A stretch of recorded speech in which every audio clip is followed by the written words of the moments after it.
Bugün 4 səhimin texnik analizini aparacağım. Onlardan biri Rocket Lab'dır, ikinci Nvidia'dır, üçüncü Axi'dir və dördüncü Honda Motors şirkətinin səhmlərinin texniki analizini edəcəm. Telegram qrupumuzda mən qiymətin Rocket Lab'da 63-72 səviyyəsinə qədər düşəcəyini qeyd etmişdim. Qiymət keçən həftə bu səviyyələrə kimi gəlib çatdı və bu səviyyəni qıra bilmədi. Növbəti həftə bu səviyyəni qırarsa qiymətin 60-59 səviyyələrinə qədər düşməsi baş verə bilər. Bizim burada Rocket Lab'da həftəlikdə 4-cü dalğaya gedir. Günlük qrafikdə artıq bizim 5-ci dalğamızdır. 5-ci dalğamızdır və 5-ci dalğadan sonra da ABS korreksiyası baş veribdir. Bizim burada S dalğasında hələ 5 dalğamız tam tamamlanmadığı üçün qiymətin biraz aşağı doğru düşəcəyini gözləyirəm və həmçinin bizim burada bir dəstək xəttimiz var idi. Çəkmirəmsə həftəlikdə idi, bəli, həftəlik qrafikdə. Onu da 6 iyul tarixində qırmışdı və qiymət sərt şəkildə artıq neçənci həftədir? 3-cü həftədir düşməyə davam edir. Bizim burada bir həmçinin dəstək xəttimiz də var. 60.93 səviyyəsi.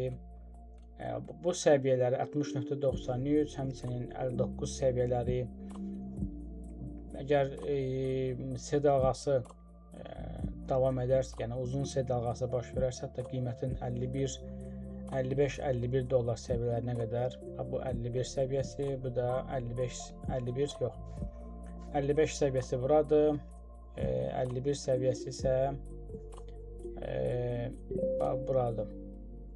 Düşünürəm ki, bu səviyyələrə kimi qiymətin düşməsi baş verə bilər. Növbəti həftə yenidən qrafikə baxarıq. Ondan sonra ikinci səhmimiz Nvidia'dır. Nvidia'da həftəlikdə 5-ci dalğamız tamamlanıb, artıq A dalğasına doğru qiymət getmək istəyir. Günlük grafikə baxanda bizim burada bir A dalğamız var. Qiymət yuxarı yönlü B dalğası yaradır. Burada qeyd edeyim. A dalğası.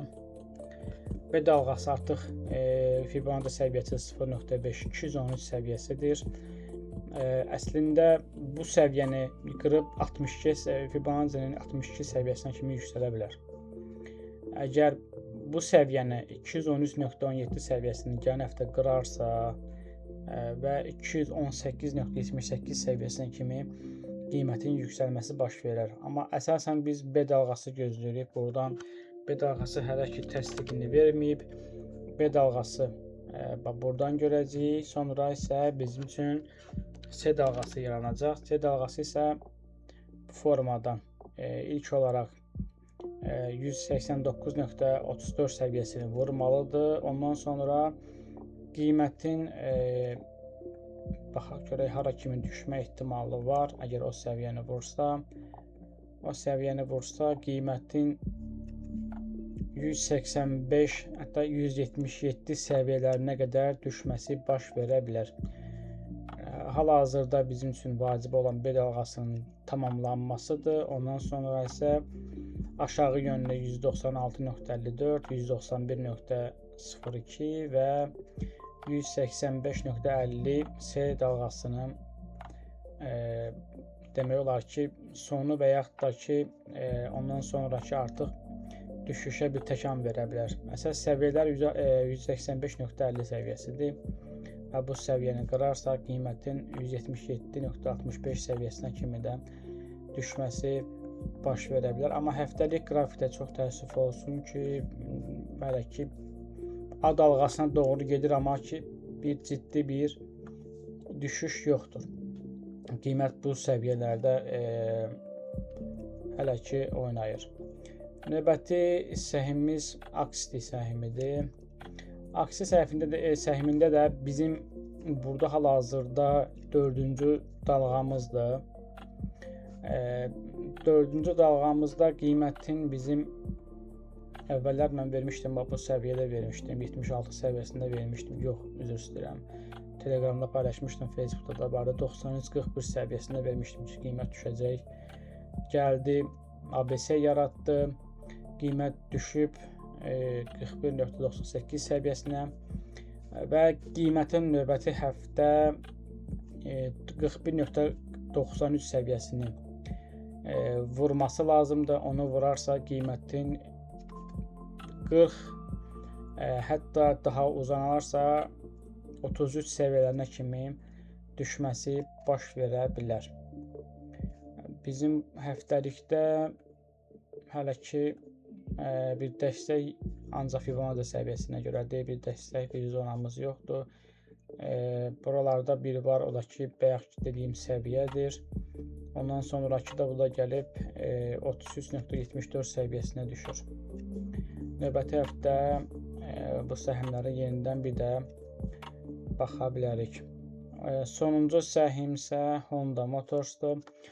Honda Motors'da 3-cü dalğa tamamlanıbdır.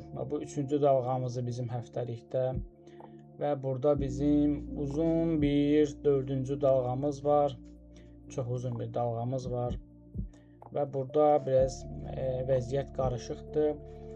Honda'da bir yuxarı yöndə bir müqavimət xətti var. Hardasa təqribi deyim 33 dollar səviyyələrində qərarlaşıb.